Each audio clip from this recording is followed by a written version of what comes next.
Chers amis, je vous le redis, je suis très heureux de vous savoir aussi nombreux, 74 maintenant, c'est bien, pour vivre une première, hein, il faut le reconnaître. Merci à la technique, j'espère qu'elle nous sera fidèle jusqu'au bout de cette célébration. Nous célébrons une solennité pour clôturer notre année liturgique. Et le roi de l'univers que nous célébrons se reconnaît aisément dans la peau d'un berger. Sa voix retentit dans la prophétie d'Ézéchiel et annonce au peuple épuisé par la vie en exil. Et pour nous, épuisés par une crise sanitaire incessante, c'est moi qui ferai paître mon troupeau. Car les rois, les chefs, les bergers que vous aviez eus se sont souciés moins de vous qu'eux-mêmes et de leurs intérêts. En David, le Seigneur a fait un berger qui exprime ses sollicitudes pour un rétablissement durable et une prospérité réellement partagée par tous. Dieu vit au cœur de l'homme. Il est très sensible à ce que vivent et souffrent ces créatures. C'est avec ces sentiments qu'il a libéré son peuple de la servitude d'Égypte, qu'il délivre son peuple déporté. Sa royauté n'est pas pour dominer, mais pour servir. Servir le bien de son peuple et de chacun de ses membres.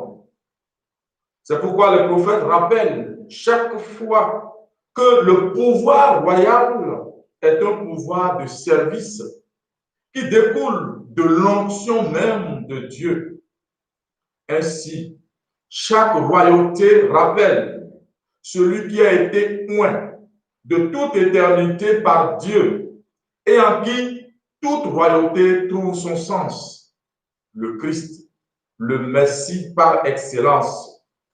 Voilà le plan de salut que réalisera parfaitement Jésus-Christ en prenant soin de ceux que le Père lui a confiés.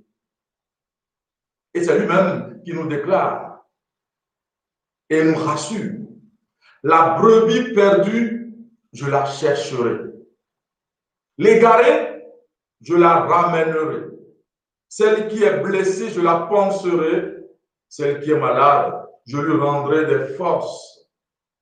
Celle qui est vigoureuse, je la traiterai selon le droit. Vous voyez, c'est Jésus lui-même qui se met au travail.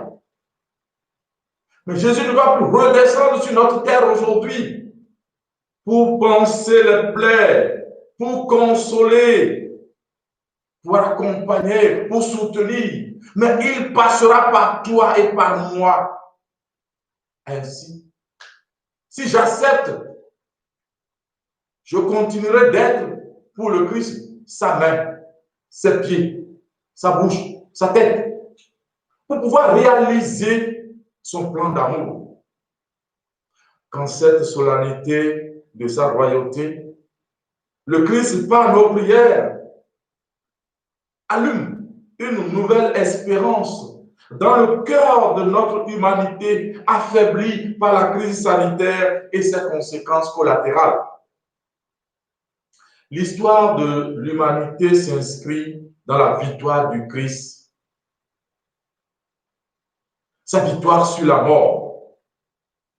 En délivrant de la mort, le Christ réalise pleinement la royauté voulue par Dieu et inscrit l'humanité dans son dessein de salut. Ce que le règne de Dieu offre, c'est la vie de Dieu dans la résurrection. La bonne nouvelle de la fête du Christ roi, c'est que nous sommes faits pour la vie. Nous ne sommes pas faits pour la mort. Et cette vie est offerte par Dieu comme gage de son amour.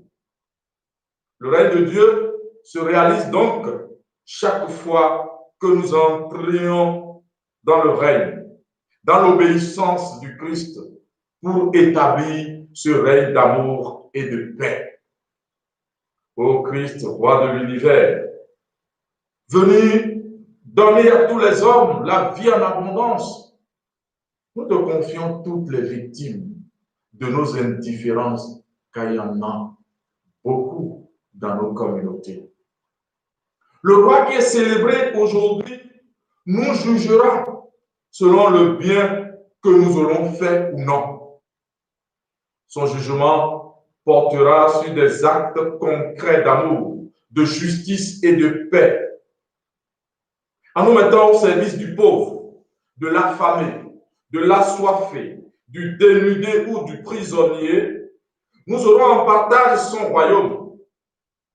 Et nous serons même surpris, comme sœurs de l'Évangile, de l'entendre nous dire: venez les bénis de mon Père, recevez en héritage le royaume préparé pour vous depuis la création du monde. Oui, chaque fois que nous le ferons, chaque fois que nous l'avons fait, c'est à lui et pour lui que nous l'avons fait. Le règne que le Christ est venu instaurer est un règne de justice, d'amour et de paix. Nous entrons dans ce règne chaque fois que nous imitons le Christ en faisant la volonté de Dieu son Père et notre Père à nous tous. Le Christ est roi et nous sommes son peuple, nous les baptisés et désaltérés par l'unique Esprit Saint.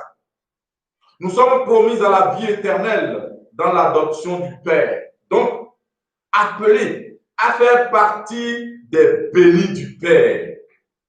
Alors, vivons de la lumière du Christ en nous éloignant de tout ce qui peut envahir notre pensée au point d'entamer ou d'altérer notre liberté d'aller à sa suite. Ô Jésus, roi de l'univers, nous avons honte pour notre silence, notre indifférence devant tant de personnes, d'enfants, de femmes, d'hommes, sans pain ni eau, sans soin ni maison. Oui, Seigneur, nous avons honte pour nos mains paresseuses pour donner et avides pour arracher, pour conquérir. Oui, Seigneur, nous avons honte pour notre voix forte pour défendre nos intérêts et timide pour parler de ceux d'autrui. Oui, Seigneur, nous avons honte pour nos pieds rapides sur les voies du mal et paralysés sur celles du bien. J'ai emprunté ces prières du pape François pour vous partager, voilà, la réalité de ce que nous vivons dans le monde, mais aussi dans nos communautés. Apprends-nous, Seigneur, à ne pas mépriser les larmes des pauvres qui crient vers toi et qui nous appellent au secours. C'est ainsi que le bon berger veut prendre nos mains, nos pieds, pour venir en aide à ceux que diverses conditions de vie et aléas de l'histoire contraignent à des besoins d'assistance respectueuse de leur dignité. Cette vie de charité est amenée dans les relations existentielles. J'avais faim, j'avais soif, j'étais un étranger, j'étais nu, malade et en prison. Oui, par le service diligent des plus nécessiteux, prenons les dispositions nécessaires pour entrer dans la gloire de notre Dieu et nous entendre dire par notre Sauveur: venez les bénis de mon Père, recevez en héritage le royaume disposé pour vous. Amen. Au nom du Père, du Fils et du Saint-Esprit. Amen.